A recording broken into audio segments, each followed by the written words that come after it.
Today's episode, we've decided to look back into history and find out some weird medical practices. Like, how was medicine practiced back in a day when they didn't really know that much?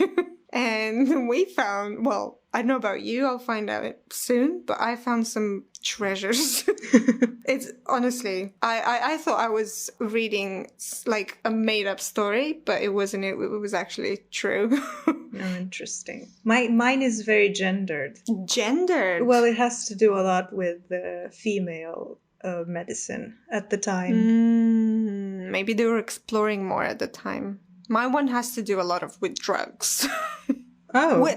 With heavy compounds that are now classified as drugs and dangerous. I get it. So okay. We'll get there. Sure. So for hundreds of years, doctors believed that a lot of medical conditions were caused by too much blood in the system. Oh, right. It's mainly England that I've researched because they had a manual.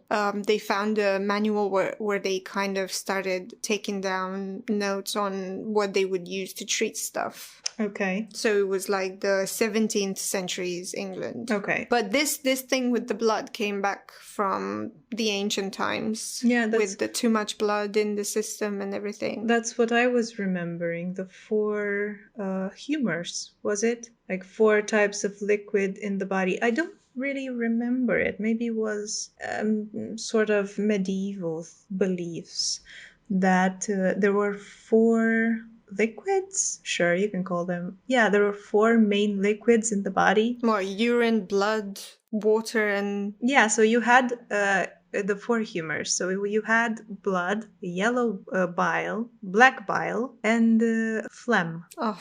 Yeah, it's a little disgusting. And the whole philosophy was that there had to be a balance between all of these liquids. So that's why you had bloodletting, for example. Mm-hmm. Right. So they would use leeches to remove a teaspoon worth of blood, or they would open a vein to remove several pints at a time, which now we know it's not that great. Yeah, that's not a good idea.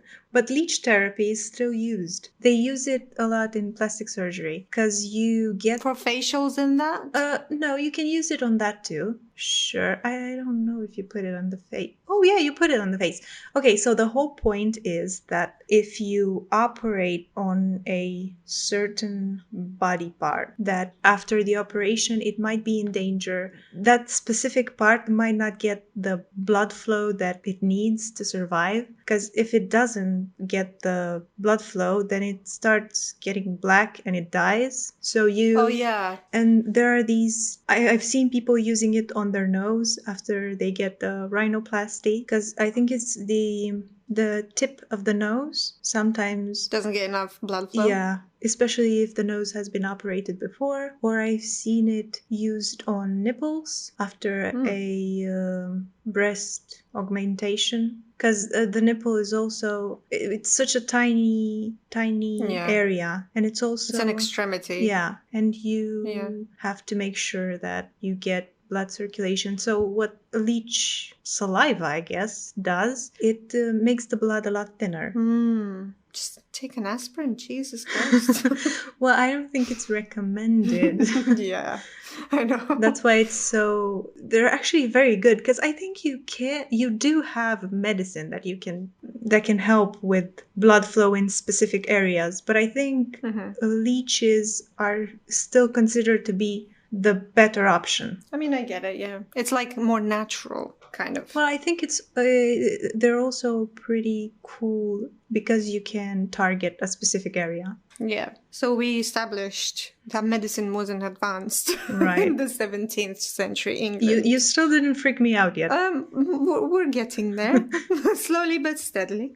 They would usually prescribe highly toxic compounds of mercury and arsenic to treat certain things, or they would go opposite on the other side of the spectrum to prescribe really natural stuff as hemlock and deadly nightshade. Oh, wonderful. Which are still fucked up. They weren't good, but hey, they're more natural. But wait, weren't they using them as poisons as well? Yeah. Like, how can it be? I'm guessing in different quantities. I don't know. I don't know. Like, for example, if a poison made your heart go really fast, if you took too much and you died, but if you took less, it would give you that heart rush and it would help with cardiac health. I don't fucking know. I'm very confused. They didn't know either. I'm sure they didn't know either. There's this book. It's called Pharmacopoeia Londinensis. I am completely butchering this name. I'll just put it on the screen. It was published in 1618, and it gives an insight into what was considered medical in the 17th century England. So here we go.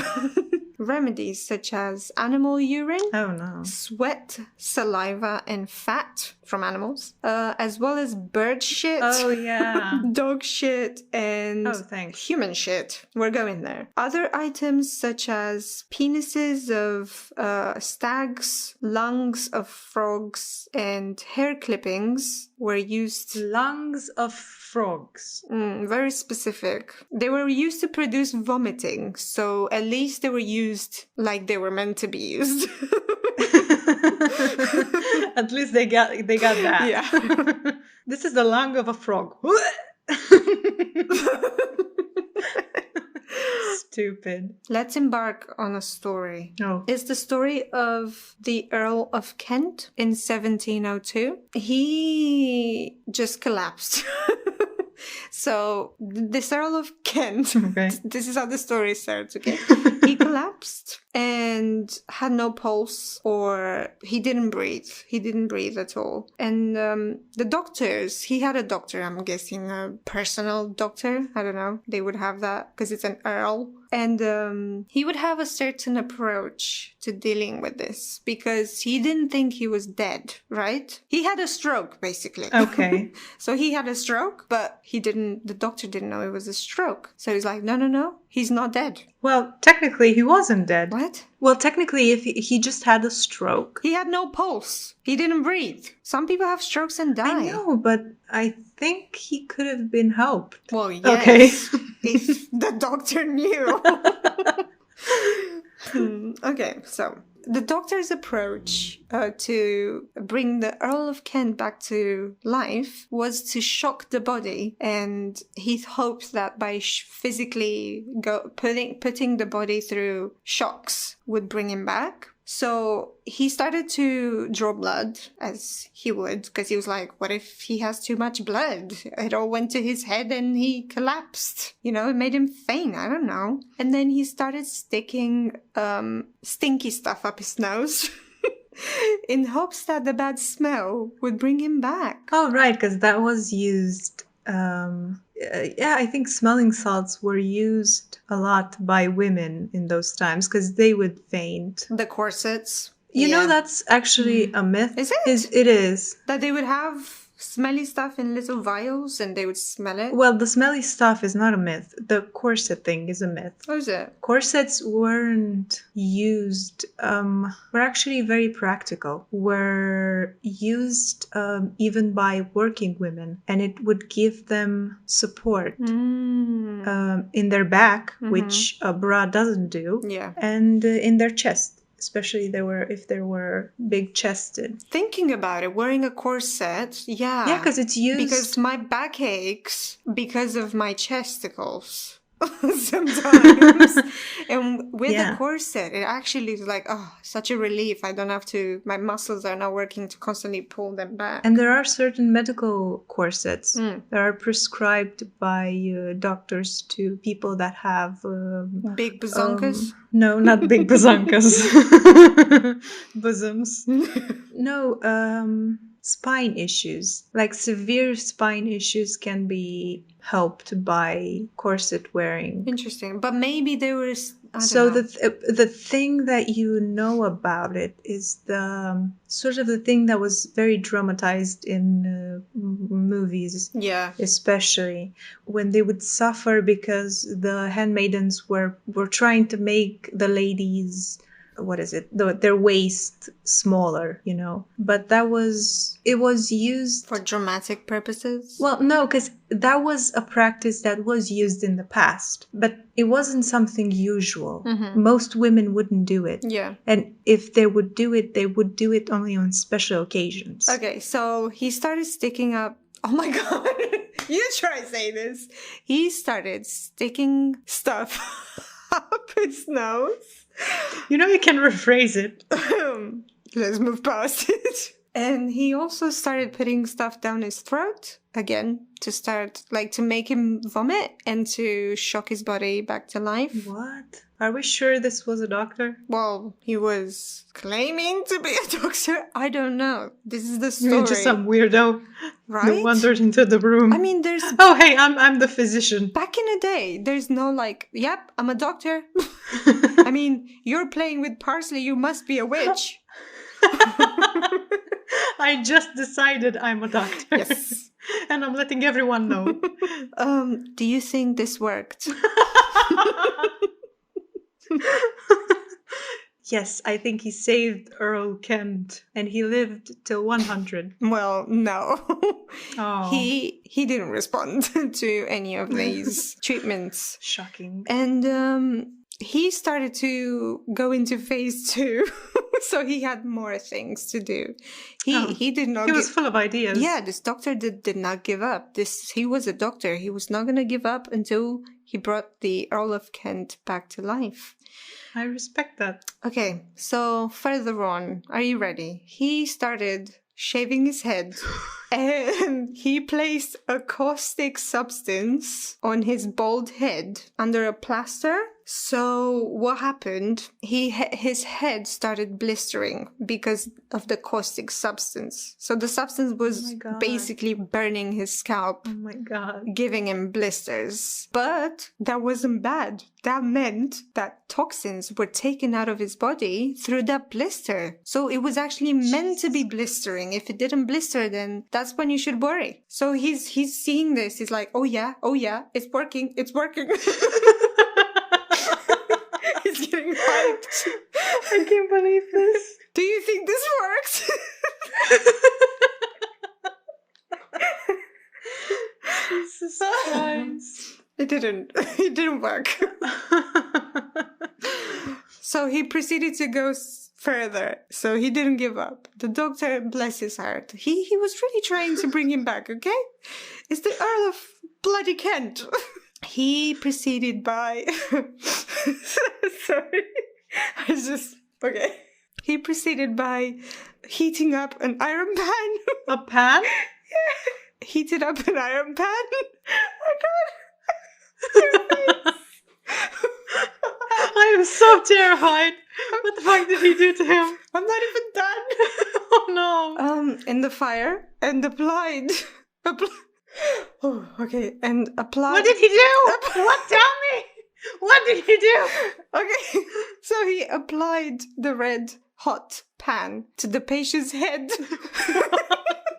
On top of the blisters. I don't know. Well, no, because he didn't want to stop that process of blistering, right? Oh.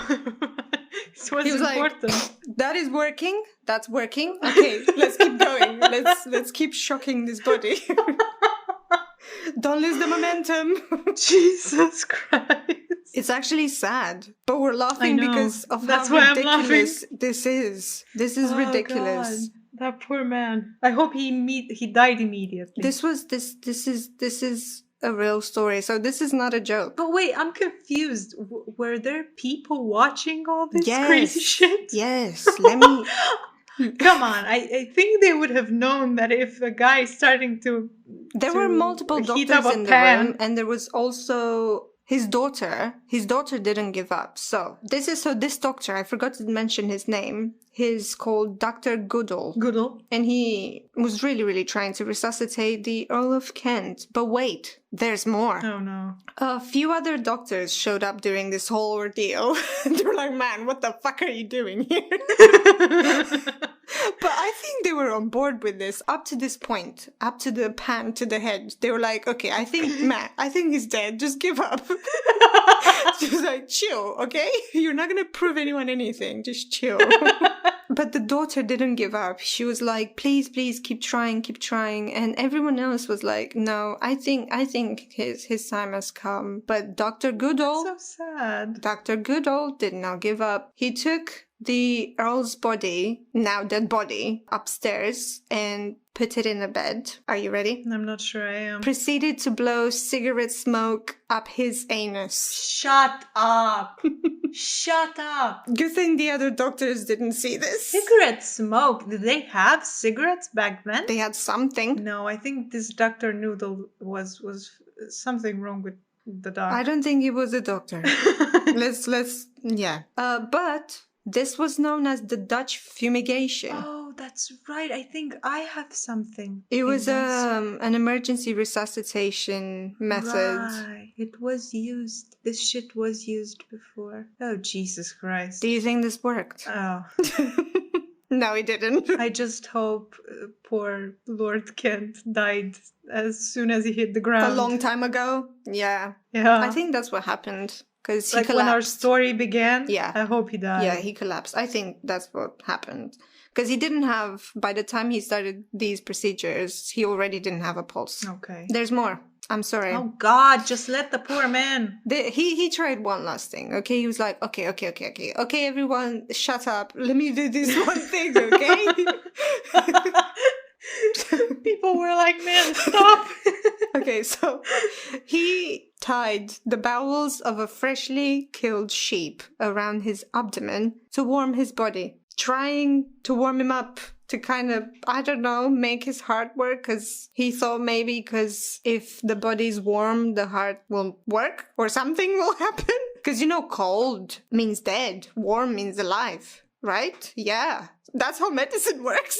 Well, at least he had a point. Like, I can see where that came from. Yeah. Like, he's cold now because death is very close to him. So I have to warm him up. It makes some sense. Yeah, you could have warmed him up with some blankets, not with the intestines of a dead animal. I would think the pan put on his head would have warmed him up. Oh, yeah. Just cover him in pans. Yeah. Just throw him in the fire. Why won't you? Yeah, so this didn't work if you couldn't figure it out. This was just it's believed that he died of stroke and he died of heart failure. I really thought the doctor could help him. Dr. Goodall. I'm just gonna call him Noodle. Noodle. Dr. Noodle.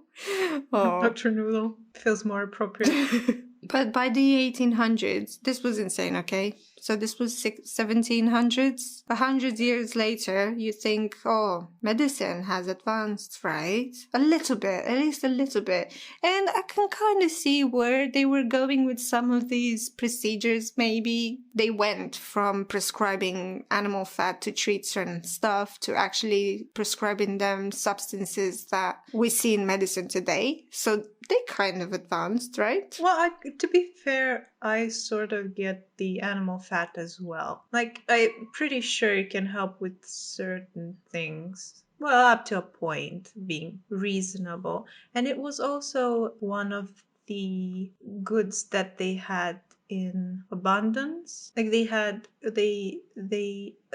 makes sense because you kill the animal, You use all of it. you use all of it. So what the hell do we do with this shit? And they did a lot. They used animal fat in a lot of things. They made candles, especially because they used a lot of candles. Yeah. So it would make sense that they would come up with, oh, maybe we can use it as a medicine. It's not that outlandish.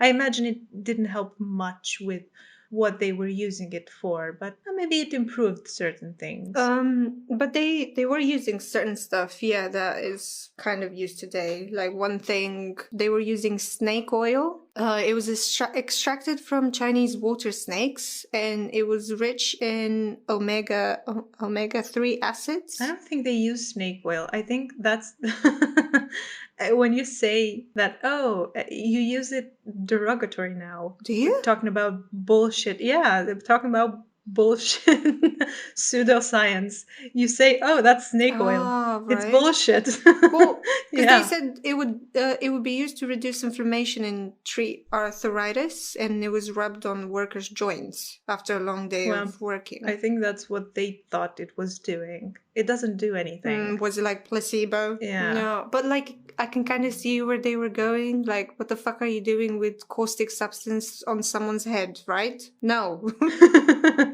However, we're getting into drugs, kids, okay? Okay. Cocaine toothache drops. In the 1880s, scientists managed to extract the active ingredient of cocaine leaves, and it was used as an optical anesthetic for eye and sinus surgeries. And it would make the organ, like the eye, immobile and painless, so it was easier for doctors to operate on the eye. It was basically like anesthesia. It was marketed as a treatment for toothache, depression, lethargy, alcoholism, and impotence. Yeah, see, this makes sense. Kind of, yeah. Because you can use, like, we know cocaine has an effect. The problem stems from the fact that it also has a lot of side effects. Yeah. Heroin was a cure for cough. So if you were coughing, it was introduced as a safe substitute for morphine. Like heroin-laced aspirin was marketed for children to get rid of sore throats, coughs, and colds. That's nice. Right? Here, baby. You want to take a hit? People... Jesus, Jane. I've heard of people putting alcohol on babies' gums when they're teething. Isn't that kind of similar? Oh, yeah. I mean, you're still giving your child it's not a drug, but it's not for children. Alcohol is a drug. I think it was used up to the 60s, maybe. The whole thing just, give the baby something to drink so he can go to sleep. But that was normal because in the 60s, everyone was a fucking drunk. Lobotomies were used to cure pain and distress. Basically, if you felt sad, lobotomy. If you felt depressed, lobotomy. If you were restless, lobotomy. Because obviously it destroyed a part of your brain, so it would make you less act like your brain wasn't functioning the same way, so it will turn you into a vegetable, unfortunately, sometimes. So you weren't as excitable. Yeah. You wouldn't have anxiety and all. Yeah, but sometimes it would literally turn you into a vegetable, like you couldn't function as a human. You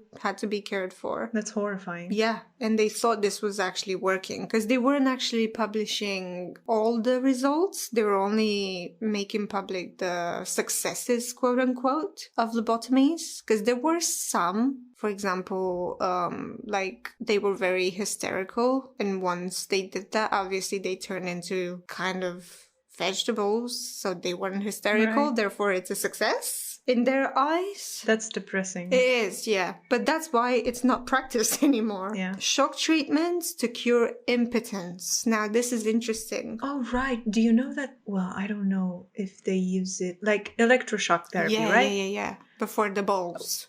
I don't think they use it in... Oh, wait, what? Yeah, they made like... Oh, never pants. mind. I was trying to say something completely different. No, they made like knickers for men to wear that had... Wait, okay, so rods with currents running through them were placed in a man's urethra. Oh, no. For 5 to 8 minutes, once or twice a week. Oh, God. And they thought it would cure her. Whoa. Okay, so the Victorian era, we touched upon this. It was crazy. And apparently it was deemed during the Victorian era that impotence was caused by a man's moral weakness, aka too much masturbation / sex. Because of, right. Yeah, it was crazy. Pretty sure it's the actual opposite. I think it helps if you masturbate. By late 1800s, ads were targeted towards weak men, quote unquote, where they would sell electric belts. So they claimed to cure also kidney pain, sciatic issues, backache, and headaches. The belt? The belt was supposed to help with headaches? Yeah, but it had like electric shocks. Well, yeah, but I would imagine that would shock you in the stomach area. They were, I'm gonna put a picture, they had some kind of thing that would go, it was kind of like pants. It was a belt that would go underneath. like pants. Like a chastity belt? Kind of, yeah. And it was advertised as it will cure kidney pain, backache, Oh, so it was headache. pretty much iron underwear. Kind of, not really. But the underlying meaning was that it would help with men's sexual problems. But it's still believed that the energy shock wave treatment is it helps with erectile dysfunction today. Oh, so it actually did something? I think so. I didn't actually look into it today. That's weird. But let's go into more sinister stuff. Not sinister, Oh. but like arsenic. We've talked about arsenic. It was prescribed to treat anemia, anthrax, and syphilis. It was either inhaled or ingested. Dude, I swear to God, the people that suffered with syphilis, their condition was always made much worse by the Treatment. quote-unquote treatments, right? Laxatives for chickenpox, because Laxatives. yeah, smallpox or scarlet fever. It was intended to purge the body of the infectious disease. Oh God, that's not how it works. Yeah, well, Oh, we no. know now. You but- cannot shit chickenpox out. Well, might as well try. Chloroform Oh, was used for hiccups. Like if What? your hiccups were too annoying, never mind. Inhale some chloroform. What the fuck? Where is this? So what is this based on? Was hiccups such a huge medical issue? Probably women were like, no, I don't want to hiccup. I look dumb when I hiccup. I sound like a zebra. I don't know. Maybe they thought it was something severe. They didn't know it was those hiccups. Yeah, they didn't realize there was actually nothing. Right. It was just a muscle spasm. So that maybe they thought something weird was happening. Oh, maybe my spirit is trying to leave my body. Yeah. Right. Just like the So I better take some chloroform. female hysteria Right. when the uterus is trying to leave your body. Yeah. We'll get there. Jesus. Oh, I can't wait. That's crazy. Belladonna we use for colic in babies. And we've spoken I'm about... pretty sure you just, aside from, I don't know, did you say anything that wasn't a poison? Electric shocks? That's not Sure, yeah. poison. No. No. And one last thing was, if you had asthma, go ahead and inhale all the cigarette smoke that you want, because it actually helps. Oh, God. Oh, my Yeah. God. Cannabis was believed to help in chronic cases. Oh, they were using it? Yeah. Oh, so maybe that was what the cigarettes were. What, the cigarette up your ass? The cigarette No. smoke up your ass? It will relax your anus. That's what they were smoking. They were smoking pot. They were smoking. Cigarettes. What are cigarettes made of? Tobacco? Tobacco. Yeah. Maybe they weren't smelling tobacco. Smoking tobacco. No, they must have. Definitely must have. They were probably doing both. I mean, they were doing heroin and cocaine for other stuff. They were definitely smoking tobacco. That is my take on the medicine in the 16 to the 17 and 1800s. It was a ride. I feel like in many ways, medicine was, well, maybe it's just because you told me all these crazy things, but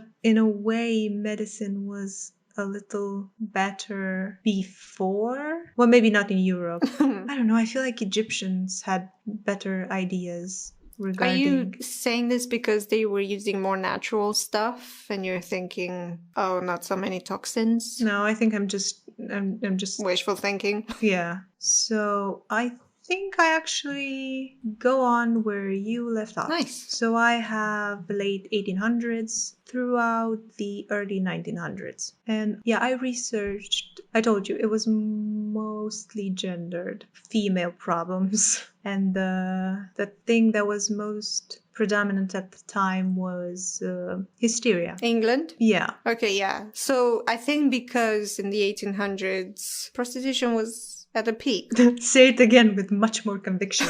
Yeah, no, I was trying to confirm with you. I was waiting.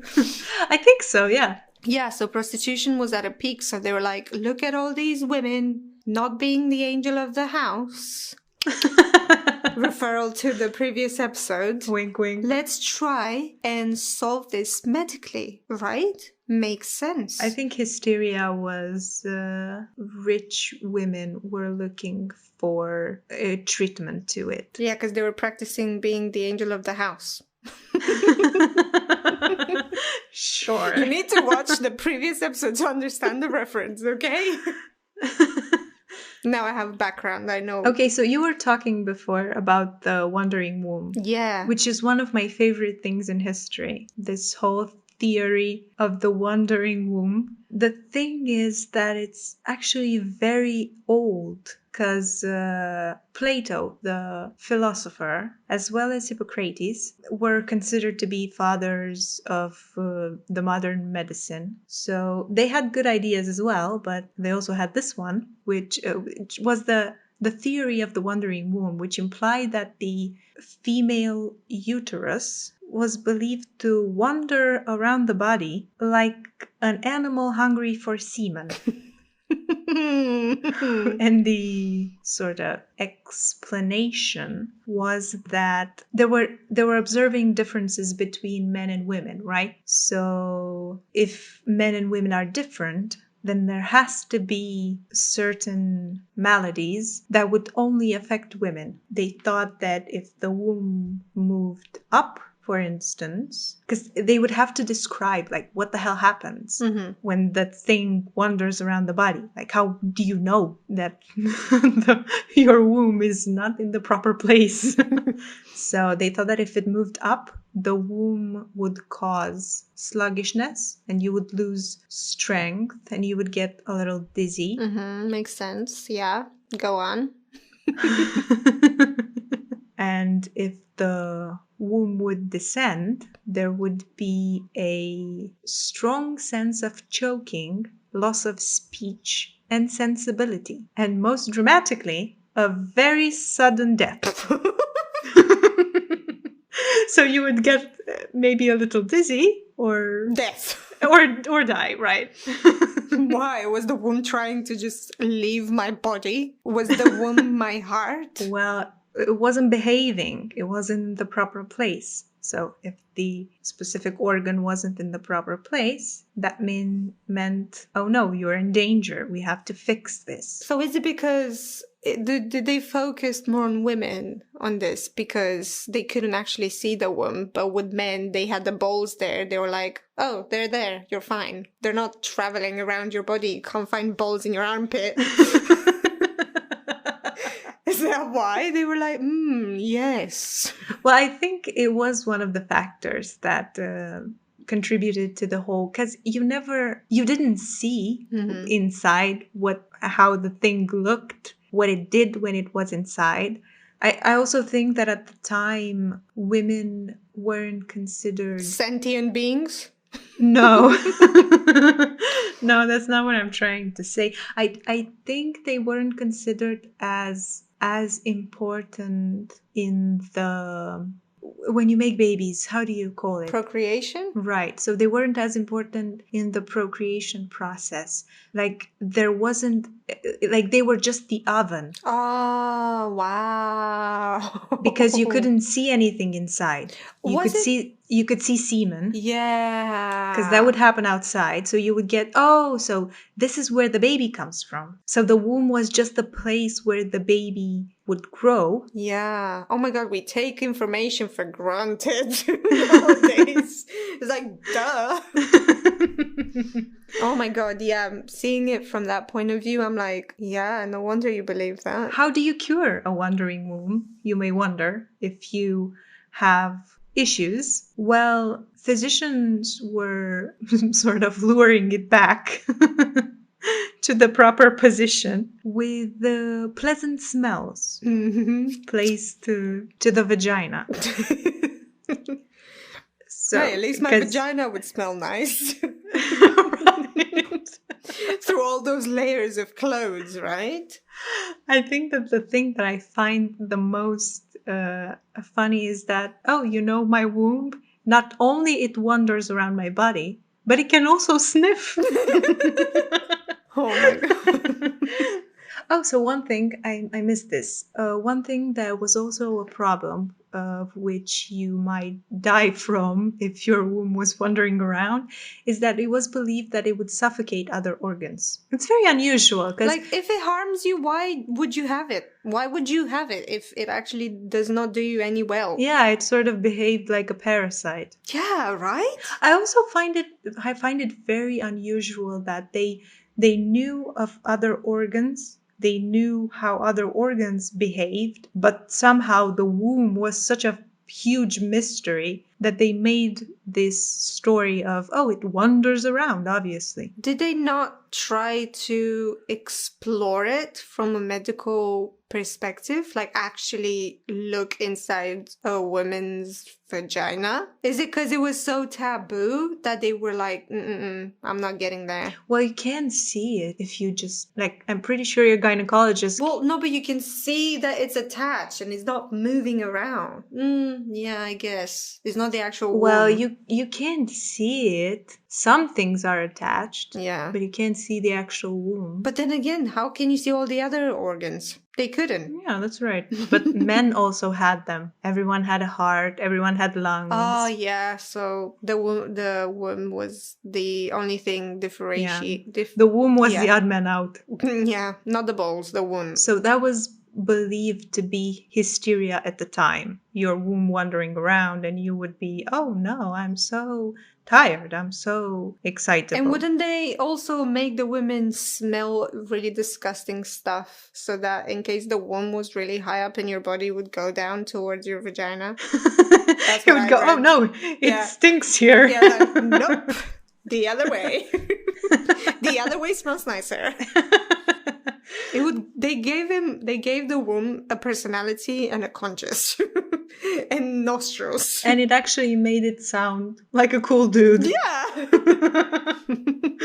So in the 1700s, the whole hysteria theory began to shift from the womb to the brain. Oh, it wasn't, little lady, it wasn't just that your womb is different. Your brain is also different. Because you have a smaller head than a man. Do you? I'm pretty sure I have the biggest head in the world. My head is gigantic. In the 18th century, it started to gain popularity. The whole idea of, oh no, the brain is the problem. And by the 19th century, it was the main medical issue women were confronted with. Wouldn't they just attribute any symptom to hysteria? Like, you're depressed? Hysteria. Yeah, pretty much. You're sad? Hysteria. You talk too much? Hysteria. Pretty much. You don't like my tea? You're hysterical. Oh, I'm sorry. It was a man making tea at the time? No.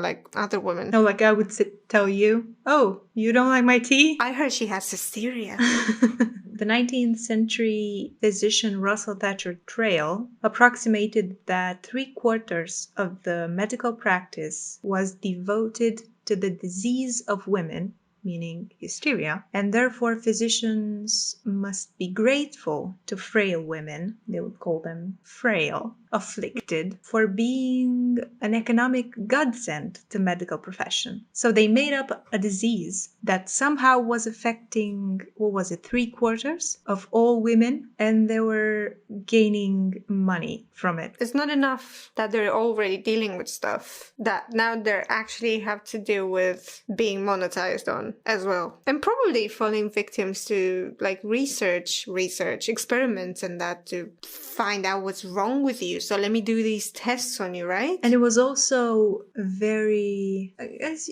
pretty much any woman could have been diagnosed with hysteria. Because listen to this. There were certain factors that would contribute to whether you're hysterical or not. So you tell me if you do any of these things. So that would include reading novels. What the fuck? Yes, because it was believed that if you were reading novels, it would increase the chance of you having erotic fantasies. So was hysteria then linked to sexuality? Absolutely, because the next one is masturbation. Oh my god, yeah, this is the one I know, yeah. Homosexual or bisexual tendencies. Do you like any of your friends too much, which would result in any number of symptoms, such as seductive behaviors, Don't you dare flirt with the milkman.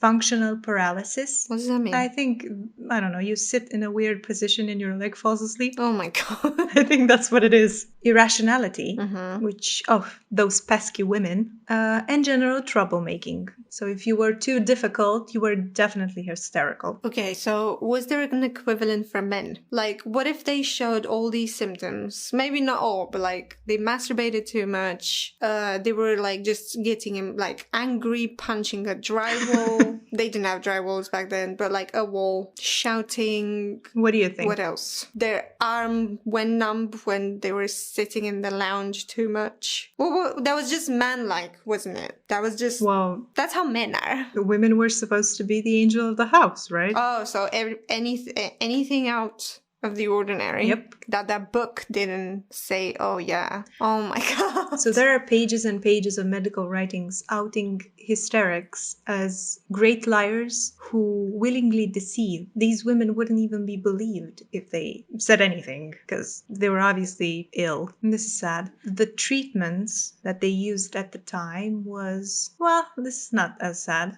Maybe. Sure, I wouldn't mind. Okay, I'll just get to the point. Genital massage. Wasn't it done by maids? Well, it was... Or nurses? No, because it was supposed to be by... Only your husband? No, by... A doctor? Yeah, by someone... A medical professional? Yeah, that could provide the certain service. Oh my god, I've been rolling my eyes so much. Okay, another treatment was marriage. Yeah. So were there just unmarried women that would be diagnosed with hysteria then? I don't think so, but it might have been overwhelmingly unmarried, perhaps. And you said that it was upper class women, right? Well, yeah, because most... Middle class and low class were prostitutes? No, maybe. And they couldn't afford all these treatments. Could you imagine going to the pharmacy today? Excuse me, miss, I would like a marriage. Yeah, it's the candidates are around the corner. Just go over the counter and choose one. It's crazy. But there were also really tragic ones, like, how do I pronounce this? Ovariectomies. Where they would cut the ovaries out? I think so. And cauterization of the clitoris. When they would sew it? No, they would burn it. Oh no. Other hysteria treatments included pregnancy, heterosexual sex, obviously heterosexual, and, we're back to this shit again. The application of smelling oils on female genitals. While rubbing them in. Well, no, I think you just put them on. Like, they just had such bad living conditions. How would you not go crazy? Even if you didn't have hysteria, whatever they tried to diagnose it with. As a woman, you would go nuts. Yeah. Oh, so I wanted to... I'm not sure if you watched this movie. I really liked it, though it was highly inaccurate. It was kind of cute. Did you watch Hysteria 2011? I think I did. It's Hugh Dancy. Yeah, I have. Maggie Gyllenhaal? Yeah, that's where I found out about hysteria. Right, so the movie is about Mortimer Granville, who is credited as the inventor of the vibrator. Oh, what a surprise. A man invented a vibrator. Come on, this guy was actually nice. Sorry. In a way. And the movie shows... It shows in the first half of the movie, up till he invents the vibrator, it shows him sort of masturbating women in order to treat them of hysteria. And then the whole thing is that, oh no, I got tired. There are so many women that are coming here. And what the hell do I do? Oh, look, I made something and now it's much easier. And my fingers work. Okay, so all that gibberish is just a myth. Is a highly popular myth, but it's very much a myth. So what actually happened? There is absolutely no evidence that Victorian doctors used vibrators to stimulate orgasms in women as a medical technique. Manual massage of female genitals was never in the routine of treating Hysteria. And it was quite, if you think about it, it's a very sexist view of what happened. Because what you are implying is that those women had such little agency in their sexual lives that they didn't even know what masturbation was. Yeah, they were so dumb. And it perpetuates the myth that women lack sexual knowledge and sexual agency. Somehow you show them as... The man shows them the way. Yeah, like they're manipulated, they're ignorant about their own sexuality. Okay, so that's bullshit. Good, we established that. Okay, so Dr. Granville probably didn't masturbate women. However, he did invent the vibrator. But he didn't invent it to bring women to orgasm. He invented it as a toothbrush. I don't know how you're brushing your teeth, woman. No, but he invented it as a massager. Oh yeah. It was supposed to be used on other body parts, and mainly to treat pain, spinal disease, and deafness. I'm not sure how that works. What the fuck? Oh, shock the body into coming back to life. Oh no, if only Dr. Noodle had the vibrator. Lord Kent could have been saved. Isn't there nowadays like a machine gun? It's like this massive, it looks like a big microphone. And it's like advertised as a massager, but it's actually a vibrator. Oh, there are countless products that are massagers, but they're actually... Yeah, because I think there's still a stigma of buying sex toys. Yeah. That it's very strong in some, I would imagine, men as well. So I think mostly women are... There's certainly women that are still very embarrassed to buy sex toys. Oh yeah, I use a vibrating face brush. Okay, I thought you were going somewhere else. Thank you. No, I use a silicone face brush. Sure, yeah. It's for your face. My point is I've seen, while buying my face brush, I've also seen facial massagers that you look exactly like sex toys. It's smart though. Oh, well, it's not, because they're not made to be sex toys. So you would be much safer just buying a freaking vibrator. It's not a big deal. If you want one, just buy one. No one cares. Yeah. No one cares, I promise you. As you said, you'd rather be safe than just buy whatever. Because I've seen like shampoo bottles or like hair brushes shaped like that, and I'm like, no, they're not meant to go there, so just don't. Like the handle of a hairbrush. Oh, but it's not vibrate. I was so confused. I was like, what the hell? How do I vibrate my hair? What does that do? Like a hair curler. Oh God, no! Stop it. I would rather use my face brush.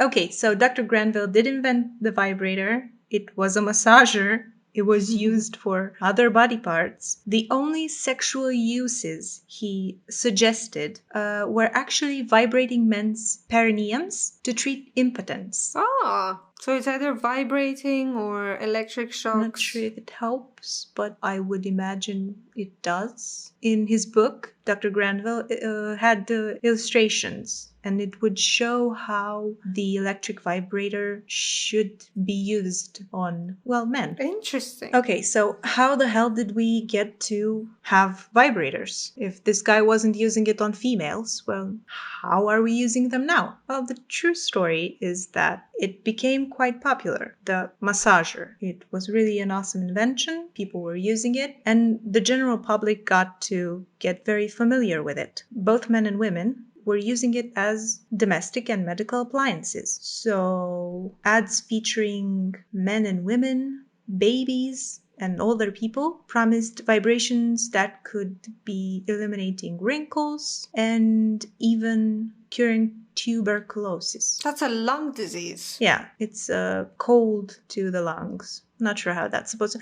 I would imagine you would put it on your chest, and maybe you would soothe, because vibrations do help with pain. Yeah, like cats, when they purr, they actually heal. Oh yeah, maybe it worked like that. Yeah, that's why when you have period pains, get a cat, put it on your tummy, Make it purr. as a treatment. Yep. Okay, so everyone was using it. Everyone was happy. We were curing tuberculosis. Wonderful. Okay, so how did we get to what we know today to be vibrators? Well, as you can imagine, you had it in your home, so you would get creative. Oh, it feels so good when I put it on my shoulder. Let me try putting. What about some other parts? Let me check all my shoulders. Oh, was that a woman? So it was actually popular. It spiked. The vibrator spiked in popularity in the 1960s. Oh, everyone was exploring their sexuality at that time. Yeah, because I think it was actually popularized by a feminist activist. And it was sort of in this liberation of, maybe we should learn about what makes us feel nice. If we don't know, how are we supposed to expect men to know or tell them how? Exactly. Okay, so the sort of conclusion of this hysteria came from someone I actually didn't expect, mostly because he had very weird theories regarding women. But Sigmund Freud came to the rescue. Oh. So he claimed that hysteria was not anything physical, but it was emotional. It was internally affecting people. And yes, people. He made sure to clarify that it wasn't just a female problem. Men also had this issue, and that it was caused by previous trauma that led to the afflicted being unable to enjoy sex in a normal way. So this is closer to how we use the term hysteria today. So is hysteria today still connected to the sexual aspect of... So it's not necessarily sexual. Okay. It's just unusual behavior out of the normal spectrum. So I think that's how I conclude my part of today's episode. Damn, this only made me think how grateful I am for medicine today, and obviously we're still discovering things and learning about our bodies. Just imagine yourself back in the day. No, thank you. Right? I just think, like, what would I do in that case? Then again, would I have, because I wouldn't have the same medical knowledge. But if me now with my brain would be teleported back in time, I would go insane. Knowing what I know now and how the medicine was practiced back then, I would go insane. I agree. I think the highlight of it is that we come such a long way.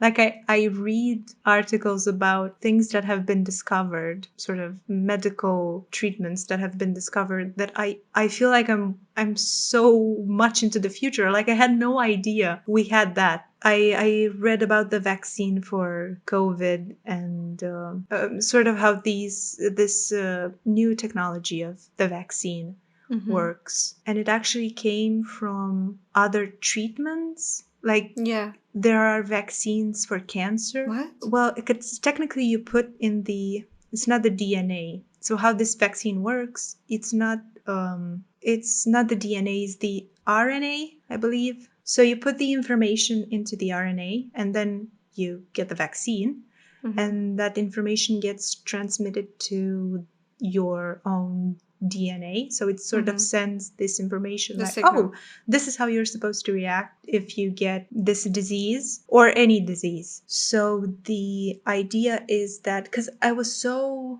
shocked, because I knew that, oh, we are supposed, the larger population is supposed to get vaccinated because there are people that are vulnerable. Yes, they are compromised. There's the immune system is compromised. So we should get vaccinated to protect them, to make sure they don't get it, like we don't spread it. But actually, because this new technology isn't using the actual disease older vaccines were using, it just gives you a little bit of the disease so your immune system would fight it and get used to it. Yeah, and know how to react. Right. So because this new technology isn't using the actual disease, you can get someone who's who has a compromised immune system, you can get them vaccinated. They use the same technology for cancer. Like there are actual vaccines that can Prevent? Yeah, they can prevent certain forms of cancer. What can we take from all these stories? From blowing smoke up someone's ass, to a traveling womb, to the medicine we know today. And what did we learn from all this, from this ordeal? Been a journey. I can just be grateful for it. I agree. Like, I can't take it for granted. I'm very sad that people had to suffer for us to be here. For us to be here.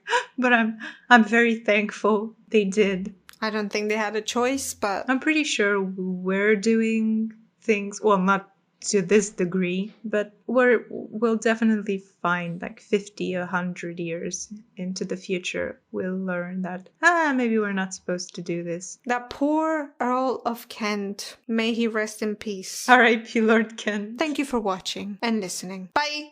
Bye!